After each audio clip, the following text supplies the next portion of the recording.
Dr Maurice Duffy here, and I'm absolutely thrilled and delighted to have one of my heroes right on screen with me. The great Rob Elliot, fresh from Newcastle United. Well, not fresh, because with isolation, I don't think there's much freshness in the world today, but from Newcastle United. Hello, Rob, how are you? I'm good, mate. I'm fresh. I had a shower, I promise. Yeah, good. You are fresh then. That's the main thing. Where are you today? I'm just sitting in. I'm sitting in my bedroom, looking over the sea. We live on the coast, obviously, around the corner from yourself, and just So it's a bit. And it is a beautiful day outside, right? It's exactly, and we're all exactly. stuck indoors, right? So that beach is attractive, I'm sure, to us all. So for those who are listening internationally and may not know the star that you actually are, Irish international, Newcastle United player, goalkeeper. Tell us a little bit about yourself. Obviously, I know it, but tell us a little bit about yourself. Well, I don't know about star, but no, I've been at Newcastle the last 9 years. Been lucky enough to play in the Premier League and Europe and play for Ireland. And I sort of I started playing goal when I was 16. A bit late to goalkeeping, and just sort of fell in love with it. It was one of them moments when I went in goal first, and it just felt right, felt natural. It's hard to explain, really. And then from that moment, I never really been focused in my life until I played a goal, and then my focus shifted, and sort of everything else took a back seat. And I feel very fortunate to be where I am, because when you look back at this age, all the things that happened, I think you have a lot of control over what you can and can't do, but then also you have to accept that destiny, luck, whatever you call it, plays a part. But I'm a big believer that when them opportunities come, you've got to be making sure that you're ready to use them. I've had sort of a bit of a mixture of everything, really. So I feel very fortunate to be where I am, especially towards the end of my career, sort of 34 in a couple of weeks. Just want to go back. That's not the end of your career, mate. That's just the end of the beginning. It's the end of the beginning. Yeah, the beginning of the end is about to come. All right. Yeah. I'm sure people would be interested in what does it feel like to be a star at Newcastle. So I know the Geordies really well, right? Obviously, a passionate, playing in front of 50,000 people week in, week out, living in the area. What does it feel like to be a star? Or do you feel like that? I'm sure you'll say I'm only an ordinary person, but it must feel different to live your life amongst a community where 55,000 people are just nuts about you. Yeah, I think that's the biggest thing. It took me a while to realise is that everyone in Newcastle follows Newcastle United. So wherever you go, you have to accept as a Newcastle player that people will know that you're there and be watching what you're doing, even if they don't approach you. But I think the best thing for me about it is just how welcoming everyone is. And I think as a person, as a player, as long as you are honest and you give everything you possibly can on the pitch and you try and do your best, that gets reciprocated in normal life. So I've already had a really good relationship with the fans, and obviously I think the other side of it is if you're just normal and you just get on with life as it is, you're not a prima donna, the people take you even more. Like Geordies for me are just down to earth, like salt of the earth people, like had a similar background to what I had. And they just want people to play for the club that understand it, and that's, if that makes sense. Like, we all like to see the superstars, but I think as football fans, you want to see people that actually get what the club means. And I think I've always tried to be respectful of that and try to understand what it is that is important to the fans and to the club. And for me, that's just being a part of the community. Actively living in the community, being a part of it, helping out when you can. And I love it. I mean, the Geordies are mental. I mean, you know what it's like on a Saturday night in Newcastle after a game. It's crazy, and I love that. I've loved going on nights out and chatting to fans. I've loved sort of just being in the shops and having a chat with people. And I think since I moved to the coast, especially, you don't get any bother. You just have chats with people, you make friends, and it's just it's very surreal. It's just like you say. Yeah, but it was but.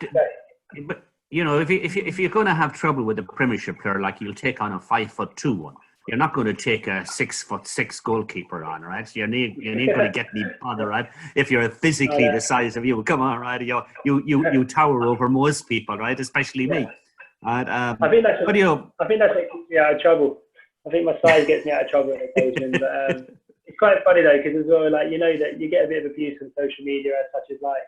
But touch wood, you don't get too much in public. So I'll take that to my I'd take that from and obviously with COVID going on at the present time, and it's having a dramatic impact on most people's lives in a very tragic way. The rest of us are lucky enough that we're just in isolation. How are you managing isolation right now? It's been tough. I think it's been, you're so appreciative of how lucky you are that we're healthy and well, and my kids are okay and my family are okay. And I think it's also been tough because I've got a 5, 3 and a 1-year-old, which, as you can imagine, is tough at the best of times. And I just feel for them because it's good that they don't quite understand what's going on, but it's also, there's only so much you can do with them until they get bored. So we're just sort of trying to be positive, getting them out, getting them active, try and enjoy some sort of going back to basics of family time. And just sort of things like, what's quite nice is that we've just been for a walk for our exercise for the day. And you're just sort of thinking, going out for a walk for an hour, how much joy it brings to yourself and the kids when you sort of step back from the world. So you're just trying like everyone else is, just trying to get by and appreciate the things that we're lucky to have. Because like you say, so many people are so unfortunate with what's going on, and like you just sort of think, like obviously for the people affected by it, for the NHS and the key workers who are having to go in every day, you feel a bit useless. I think I felt really guilty for a while, and I didn't really realise that I did. I felt guilt because I was like, I can't really do anything to help. I've donated and sort of tried to help businesses locally and done as much as I can, like that I've been asked to. But it's just that side of I think I had a bit of guilt because you think, well, it's not really helping. There's people out there risking their lives, and then you're moaning every now and then about being bored or the kids and. Yeah, you just try to have a reality check every now and then, don't you? But it's okay. It's just we've got to do it, I suppose, and we've got to make sure we do it in the right way so that when we come out of it, things are. And it's a very human reaction, and it's a very human reaction to want to contribute. And I think that the vast majority of people that I work with are what can I do? Where can I help? And in trying to help, and it's we've seen the hundreds and hundreds of thousands of people, for example, who've said that they want to work with or who will help the NHS, of which I was one, for example. But the problem that the hospitals have is they don't have the protective equipment, they don't have the health checks on you, so it's very difficult to take all the help. And then it's the management of the help is taking people away that have the skills to help on the front line. So I totally understand people's wanting to give and people's wanting to support. But we also have got to understand that the biggest role that we can play is to stay at home, stay isolated and, not spread the virus. But, how do you think football is coping with it overall? There's been the rumours and statements in the papers about, the contributions, the reductions. I saw my favourite and the love of my life, Liverpool, tried to furlough people and then decided, oops, we've got loads of money, we better not furlough them, right? It's sending the wrong message. So how do you think football is coping with it, and what's the view from inside the camp? I think I can only speak for myself, really. I think football's got a massive part to play because it's I think now we see how important it is in society and how much of a big role it plays. And I think as a player, I sort of felt that because the whole pay cut thing come around, and my view was that like we are run by huge successful businessmen, business clubs, enterprises, and I think as a player I have no say in their policy and how they dictate in the way they're going to use their business, whether they furlough staff or cuts or whatever. But what I do have a say in, because of the way my contract is, fortunately, is how the money is spent.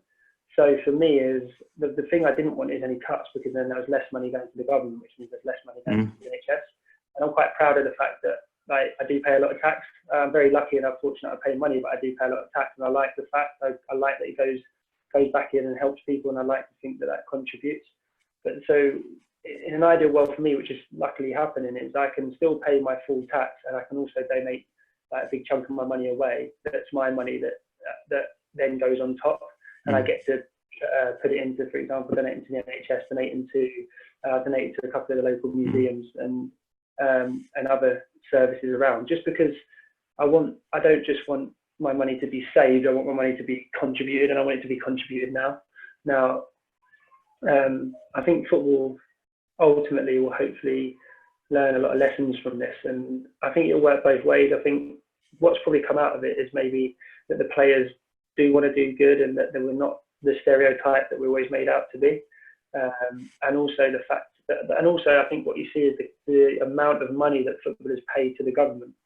And I think it's a catch-22 because, you know, obviously I know you well, and you know a few of the lads. Like, we get targeted and painted with a certain brush, and I don't think it's a fair. I don't think it's a fair sort of. I don't know what you call it. I don't think it's a fair statement of who we are and what we are as people. You know, like, I literally just try and stay awake till 9 o'clock every night after looking after 3 kids, and like, I'm very grateful for the career I've had and all the opportunities, but in no way would I say I'm the Sun newspaper's version of a footballer.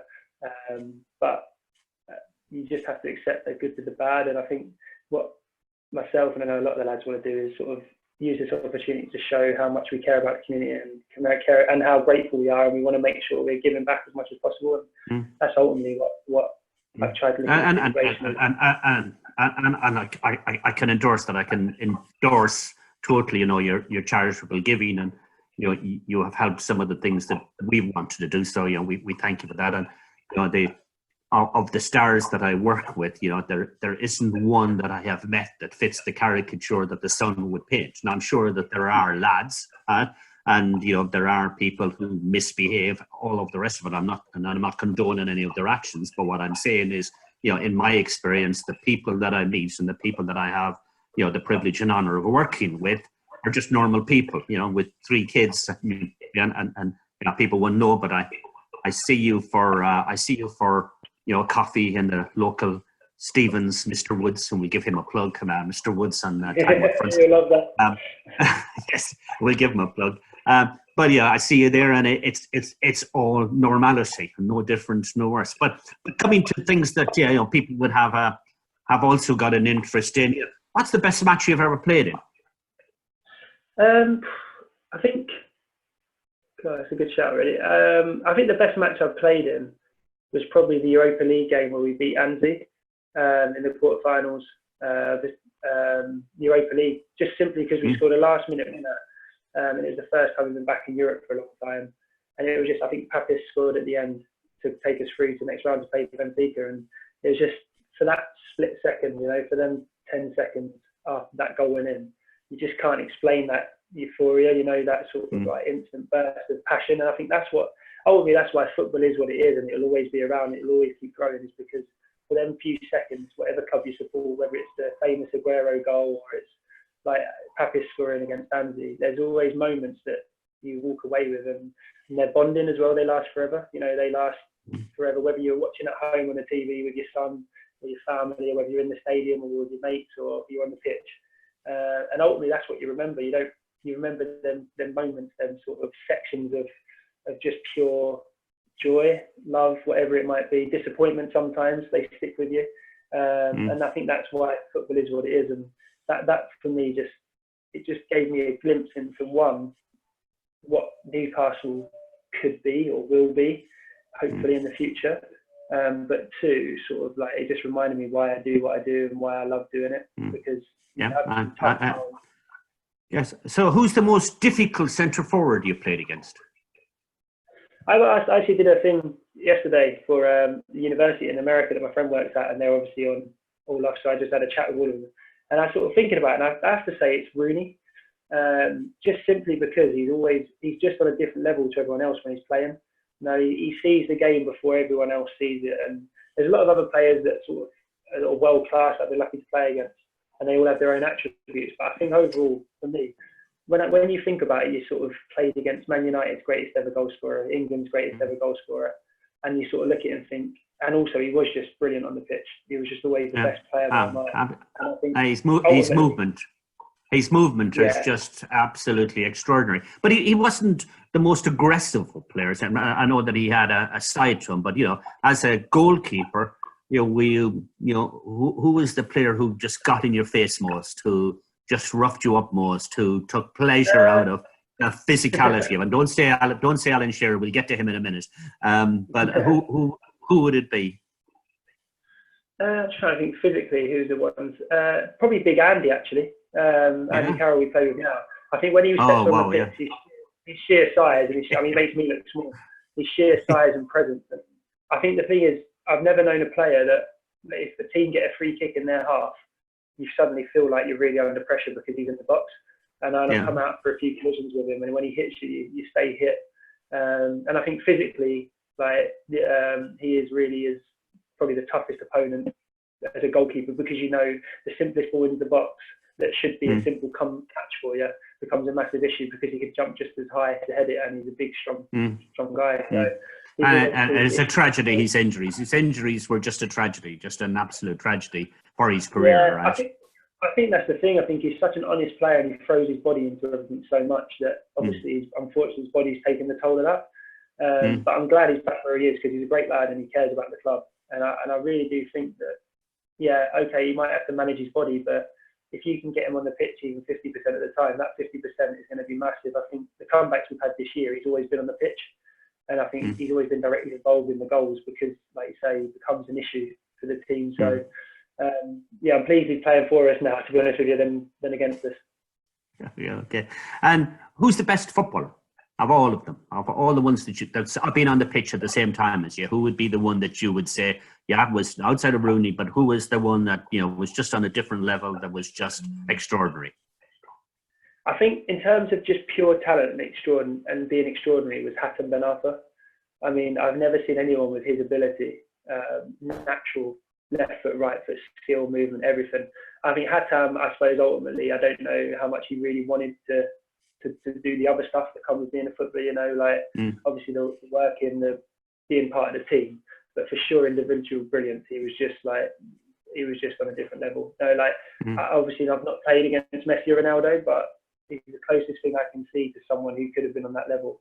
But for obviously other reasons, he's obviously never quite managed to make it. But, I've seen him play a number of times. I saw him playing for Newcastle a number of times. So extraordinarily good player.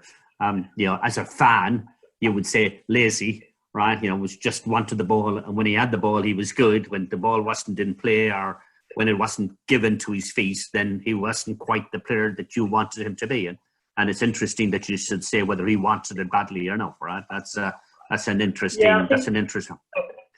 I think the thing with Hatem is, I think when I come back from his broken leg, and he sort of worked really well in the system, and like you say, he was scoring the goals, dribbling from the halfway line, and he was just doing things every week that just no one else could.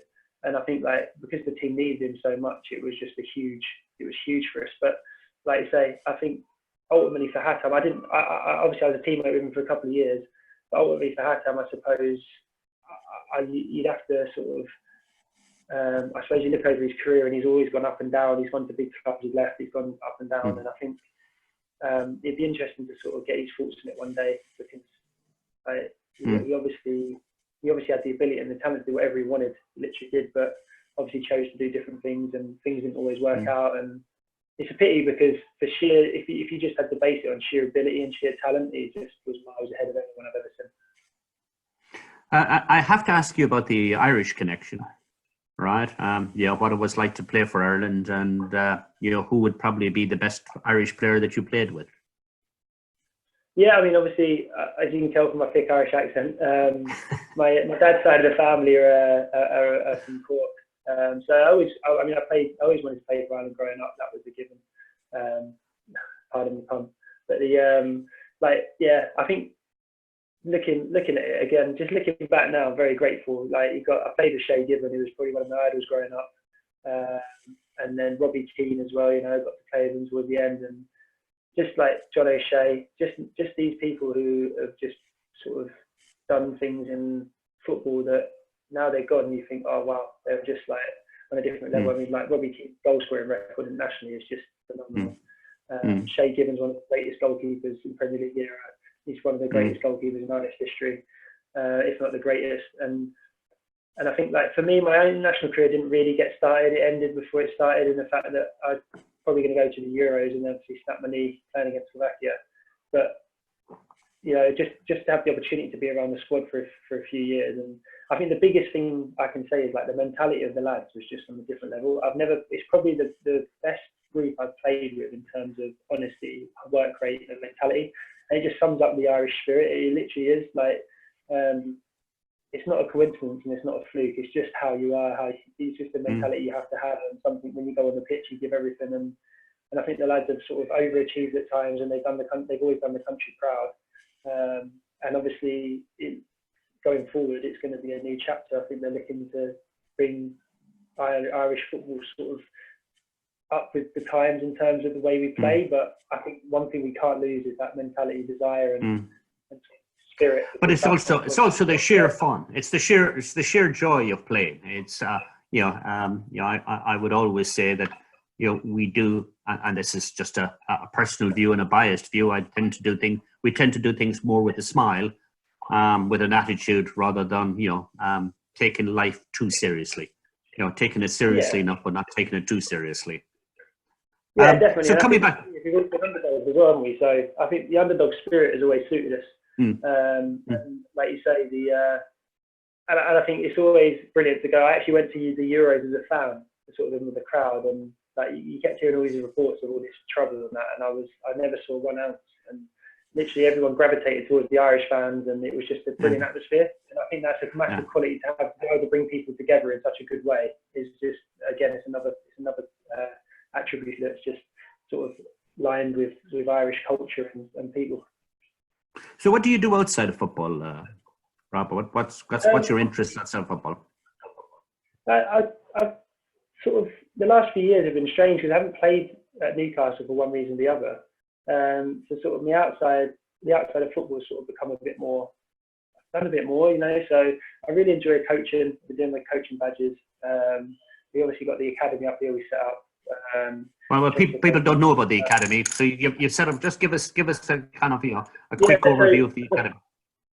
Yeah, so we set up, me and the lads, a few of the lads at Newcastle, Dwight, Matty Ritchie, Paul Dummett, Mike Williamson's now involved.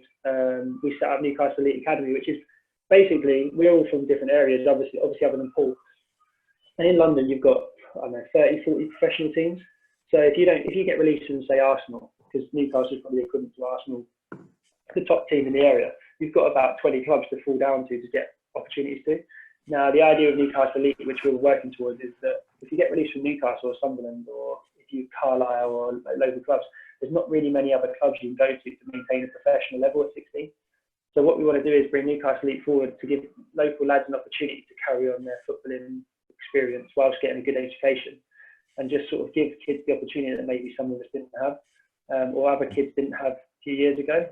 And then when you look at some of the greats, even Shearer and Carrick and people like that, Geordies who've come through, some of them were missed or they went off to different clubs. So we want to make sure that the local lads in the area who, just want to play football, not everyone's going to be a professional footballer. We want to give every lad an opportunity to experience that for 2-3 years and hopefully give them a kick up the ladder to get themselves ahead and give themselves the best opportunity going forward. I've been doing a lot of work with that.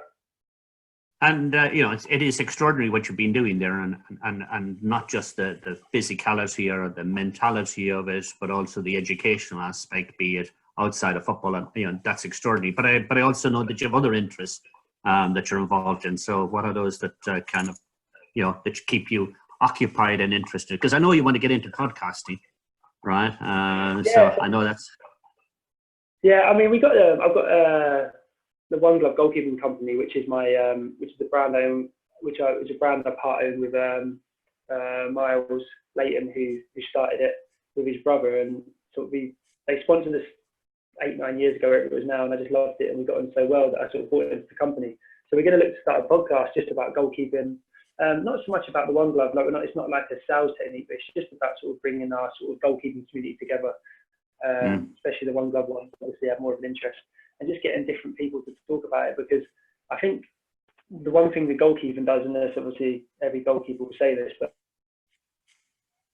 we sort of get by people who aren't goalkeepers, the people that don't have specialist views on the subject. So even though the likes of, say, Paul Carragher, and I genuinely enjoy listening to them, they're not goalkeepers. They talk about goalkeeping from a point of view that they don't quite understand. And I think for for us, it's just an awareness, obviously to help local goalkeepers, but obviously to raise awareness about why goalkeepers do certain things and in why situations goalkeepers might choose to do one thing or the other. So you know what goalies are like, stick together and like to protect themselves, but it's just what we'd like to do, just open up to the wider community. I know what one goalie is like anyway, right? But I won't talk about some of the nights out. That'll be a podcast for another day. I'm conscious of your time, and I see the signal just varying a little bit. So just to be sure that we kind of capture all the things. So some quick fire questions for you. What's your favourite band? My favourite band's Biffy Clyro, Scottish band. So my favourite band's Biffy Clyro. Yeah. Biffy Clyro, absolutely love. I've seen them 7 or 8 times now, and whenever I go, I just sort of on the side, sit with him. I think last time I went to see him, they played 27 songs, and it's all proper full on all the way through. Some unbelievable acoustic stuff, and then just guitar, drums, just brilliant band. All right, and the signal is going in and out on us, Rob. So I just want to I'm conscious. I just want to make sure that we get everything. So we got the band. What's the last book you read? The last book I read is the series, trilogy series. So there's 3 books at the start, and then it's gone on to the next chapter of books. Iron Gold and I'm looking at the Dark Pierce Brown Red Rising trilogy. It's absolutely amazing. Good. And the signal. I'm just again conscious of the signal. It is flipping up and down. So if there was one piece of advice you were to give people in isolation before we finish up, what would you say it would be? Make sure you do your exercise, because it really does make you feel better, and especially when you do it with some fresh air. Is that for me? I hope you're not giving that advice. I hope you're not giving that advice to me, mate. I'd maybe change the camera angle if I were you, but no, that's just... Absolutely. Look, Rob, it's been a pleasure, absolute pleasure. Thank you very much for giving your time. Obviously, stay safe, look after the family. It is important. You are a star and a hero to me, so I thank you for your time, and thank you for doing. And you've just done something with the camera now, which is interesting. Yeah, but that was just giving us a view of the room. But thank you for your time, and best wishes for the future. Thank you. Cheers, Mike. Lovely speaking, mate. Take care. Thank you.